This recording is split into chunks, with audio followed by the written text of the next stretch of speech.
بسم اللہ الرحمن الرحیم۔ حضرت سلیمان علیہ السلام اور چیونٹی کا واقعہ۔ ایک دن حضرت سلیمان علیہ السلام نہر کے کنارے بیٹھے ہوئے تھے کہ ان کی نگاہ ایک چیونٹی پر پڑی جو گھئیوں کا ایک دانہ لے کر نہر کی طرف جا رہی تھی۔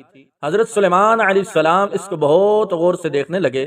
جب چیونٹی پانی کے قریب پہنچی تو اچانک ایک مینڈک نے اپنا سر پانی سے نکالا اور اپنا منہ کھولا تو یہ چیونٹی اپنے دانہ کے ساتھ اس کے منہ میں چلی گئی۔ مینڈک پانی میں داخل ہو گیا اور پانی ہی میں بہت دیر تک رہا۔ حضرت سلیمان علیہ السلام اس عمل کو بہت غور سے دیکھتے رہے۔ ذرا ہی دیر میں مینڈک پانی سے نکلا اور اپنا منہ کھولا تو چیونٹی باہر نکلی، البتہ اس کے ساتھ دانہ نہ تھا۔ حضرت سلیمان علیہ السلام نے اس کو بلا کر معلوم کیا کہ کیا ماجرا ہے اور کہاں گئی تھی۔ اس نے بتایا کہ اے اللہ کے نبی، آپ جو نہر کی تہہ میں ایک بڑا کھوکھلا پتھر دیکھ رہے ہیں نا، اس کے اندر بہت سے اندھے کیڑے مکوڑے ہیں۔ اللہ تعالیٰ نے ان کو وہاں پر پیدا کیا اور وہاں سے روزی تلاش کرنے کے لیے باہر نہیں نکل سکتے۔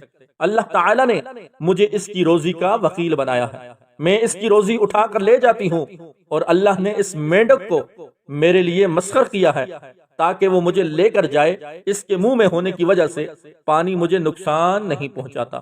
وہ اپنا منہ بند کر کے پتھر کے سوراخ کے سامنے کھول دیتا ہے، میں اس میں داخل ہو جاتی ہوں۔ جب میں اس کی روزی اس تک پہنچا کر پتھر کے سوراخ سے اس کے منہ تک آتی ہوں تو مینڈک مجھے منہ سے باہر نکال دیتا ہے۔ حضرت سلیمان علیہ السلام نے کہا، کیا تو نے ان کیڑوں کی کسی تسبیح کو سنا؟ چیونٹی نے بتایا، ہاں، وہ سب کہتے ہیں، اے اللہ، اے وہ ذات جو مجھے اس گہرے پانی کے اندر بھی نہیں بھولتا، تیرا شکر ہے، تیرا شکر ہے، تیرا شکر ہے۔